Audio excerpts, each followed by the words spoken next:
پیر ارچھی جا۔ اچھا، حضور مبارک صلی اللہ علیہ وسلم کی عادت مبارکہ یہ تھی آپ کی معمولات میں کہ جن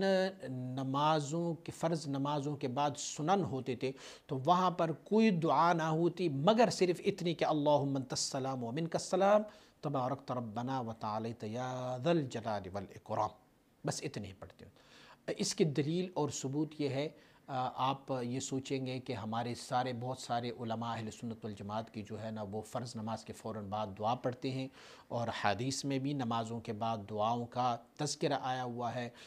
تو وہ کیسے پھر حضرت مبارک صاحب علیہ رحمت تو پھر ان کے خلاف کیا کرتے ہوتے تھے؟ تو ان کا جواب ہم نے اپنی ہی اس چینل پہ، آپ اس کو سرچ کر سکتے ہیں انشاءاللہ العزیز، اس ویڈیو کے ڈسکرپشن میں ان کا لنک دیا جائے گا، آپ اس کو پڑھ سکتے ہیں اور دیکھ سکتے ہیں ان کو۔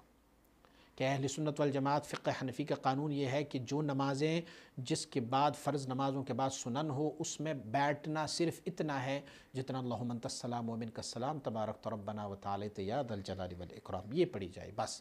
اور جن فرض نمازوں کے بعد سنن نہیں ہے اس کے بعد آپ طویل دعا بھی آپ پڑھ سکتے ہیں۔ فقہ حنفی کے مطابق جن فرضوں کے بعد سنت ہے ان میں اللہم انت السلام و منک السلام کے علاوہ بیٹھنا جو ہے وہ پھر مکروہ ہے۔